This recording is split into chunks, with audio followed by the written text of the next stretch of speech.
Hi everyone, today we are talking about a 13th zodiac sign, Ophiuchus. Wow.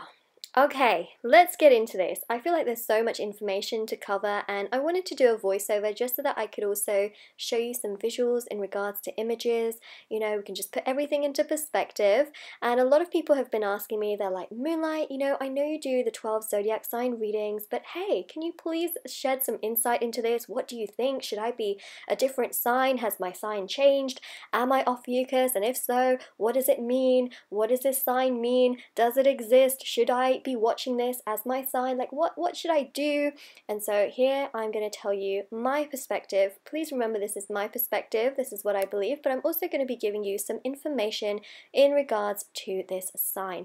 So it is a 13th sign. The thing about Ophiuchus is that it's actually associated with a real person, unlike the other 12 signs, which is crazy. And this person lived in the 27th century BCE in Egypt, and sits behind the sun and represents people born from November 29th through to December the 17th, which, definitely moves astrology around a little bit in regards to the other signs.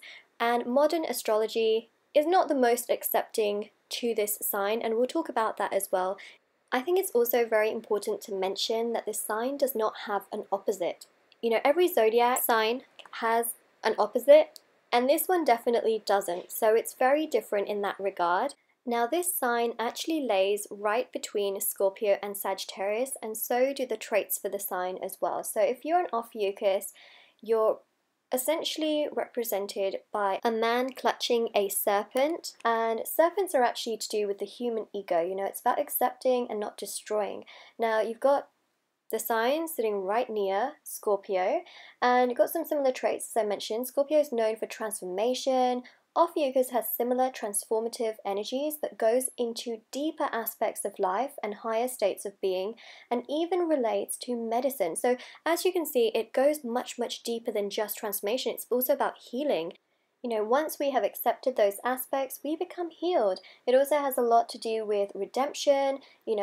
People around this sign, very much so, or in this sign should I say, have gifts of healing and helping others to heal, a very balanced person who is open to do so. That's the difference, is that they go a lot deeper into those aspects. So that is Ophiuchus in a nutshell. If we want to dive just more into the characteristics of this particular sign, it's really about progressing well through life and having the authority to look upon yourself positively, even though sometimes we can refuse to tap into those aspects, but it's about really digging quite deep, as I mentioned before.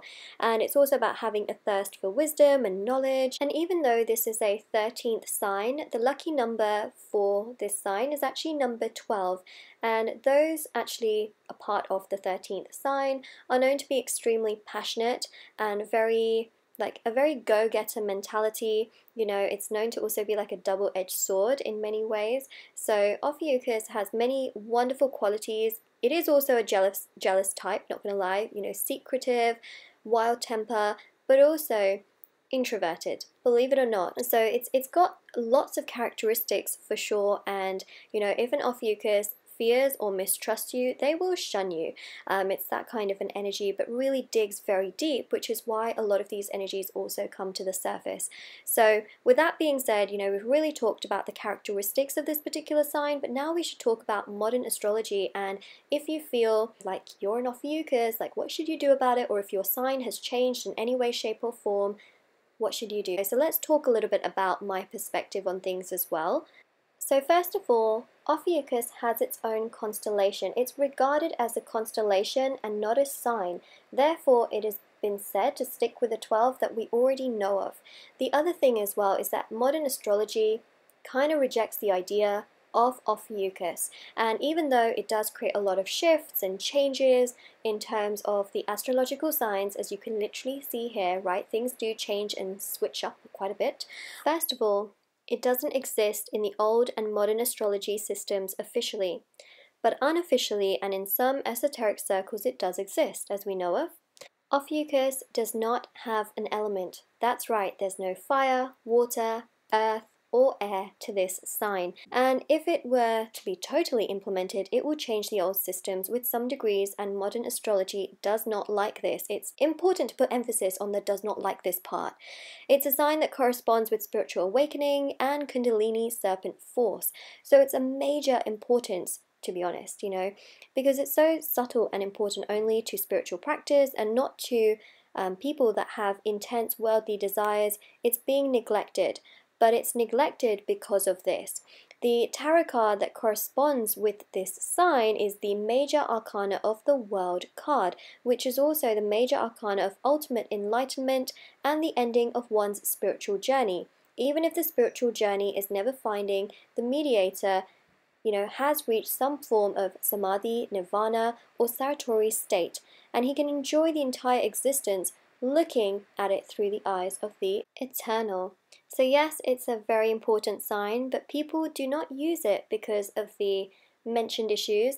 Number one, it will mean that they will have to change everything, and yes, European astrology is not accurate because it misses a few degrees every month.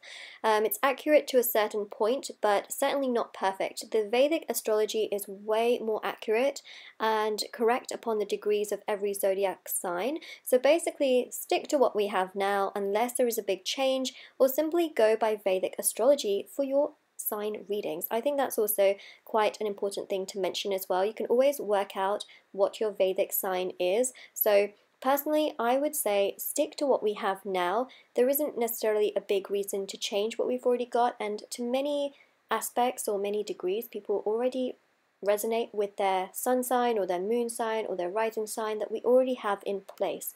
So it's a difficult one, it really is. Also, there's just so much information that this sign does in many ways still lack, that we still need. So it's one of those things, it's still regarded as a constellation and not an actual sign. So let me know, what you think about all of this in the comment section below for sure. But if you want to follow it and you believe in it, then of course, there's nothing wrong with that. We all have our own beliefs, and absolutely, you may find that actually maybe some of your traits align to it, or maybe some of your traits actually align to a new zodiac sign that maybe you fall into because of this particular sign and the changes that it would bring. So, it's very subjective, and of course, we have generated birth charts which don't take into consideration this particular sign. So it's just, a mix of information. There's a lot with it, but still it's regarded as a constellation and not a proper sign. It also doesn't have an element tied to it. So, it's one of those things, but definitely do let me know in the comment section below what you think, and also, your feelings, your thoughts. Let me know. I'm really intrigued and fascinated, interested to see what you have to say. So let me know. Don't forget to like and subscribe to my channel, but I hope this cleared things up, and you got to see my perspective as well, or hear about it at least. Take care, everyone. Bye!